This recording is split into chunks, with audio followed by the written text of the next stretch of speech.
So the Codex of Power is this new crafting feature that we're bringing online in Diablo 4. We're really, really excited about it.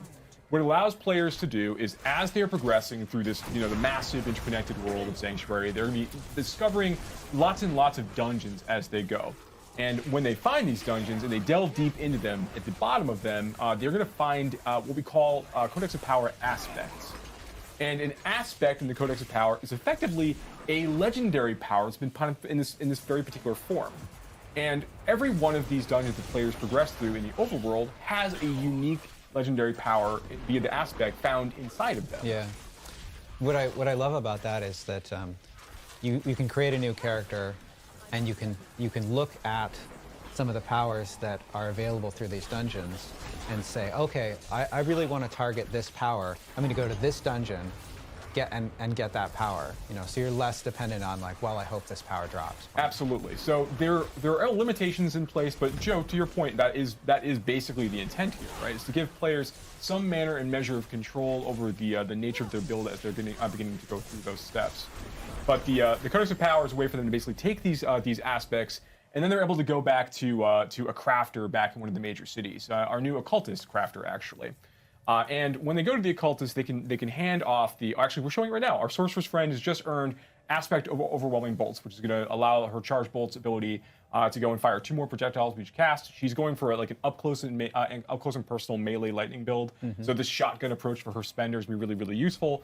More bolts, more damage, definitely very good. Minor trade-off for the mana cost, but still what ends up being worth in the end. Here we can see that the sorceress is now heading over to the occultist and is going to be choosing to imbue this aspect into one of their existing items. So she takes the item. So you're looking at a lot of work in progress stuff that we're looking at here, because this is a live cast. We'd like to be able to show some things off. You have an opportunity to go and basically override the existing legendary power on this and put in the new power they've just collected to the Codex of Power. Mm-hmm. So in this way, players get this deterministic way to kind of collect a series of these legendary powers that are out there in the game for them to find. But it's not all of them. You can only find some of the legendary powers overall in the game. There are over 120 dungeons in the game. So this represents like a lot of really exciting and interesting things for you to collect as you're going through these areas. Also, you don't just find legendary powers for your class. You'll find legendary powers for all of the classes as you go, and some ones that can work on multiple classes as well. And we think this is really cool because every time you find an aspect that you can put into your Codex of Power, this is now available to all characters in that realm. So, for sake of argument, if we're playing in Season 1, every character that you'd make, let's say you're playing your Sorceress first, and you go find a whole bunch of Werewolf, Druid, based aspects as you're playing. When you go and you want to build a new Werewolf character or a new Druid character, you have all those aspects to play with from level 1 as soon as you want to start kind of like leveling up gear and getting into a position where you can make use of them. We love this idea of like making it so it's easier to go play with other builds. Yeah, I love too how we've really been thinking about crafting in Diablo 4, and I love how the occultist figures into that crafting, right? Because when we think about legendaries in Diablo 4, what we're really talking about is the legendary power.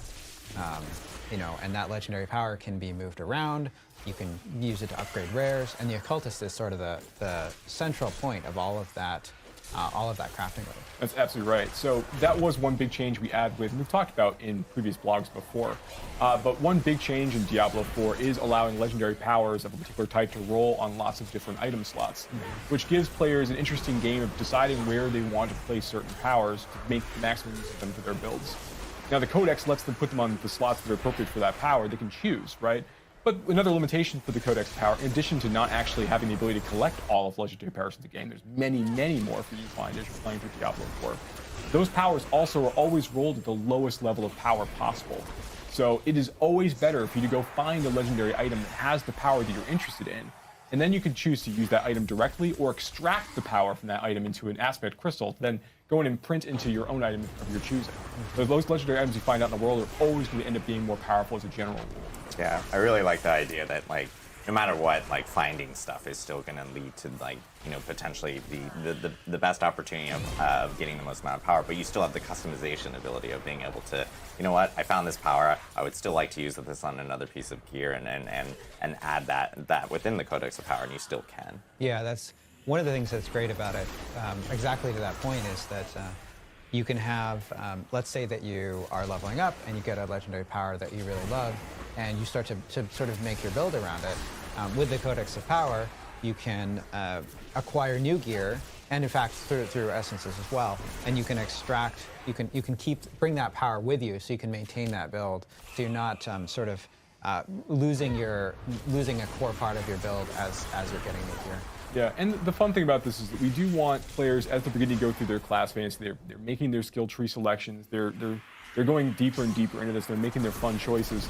We do want them to be able to still want to chase certain other powers. Like, for example, for this, like, kind of like melee-focused lightning build, the player here is participating in right now, like, there are other powers that they really, really want for this build. Like, there's a lightning bolt legendary, it's going to allow lightning warp legendary, it's going to allow them to have the sphere basically orbit around them as part of combat, which, as you can see, would be awesome when they're teleporting into packs of monsters and trying to deal damage when they're up and close and personal. So there's lots more things for that lightning sword to collect as they're going through, and then hopefully find the very best versions of those legendary powers as well as just finding them in the first place. Yeah, so I know with the Codex of Power, this is kind of a new feature that's coming in Diablo 4, and we'll have more information and more details regarding like different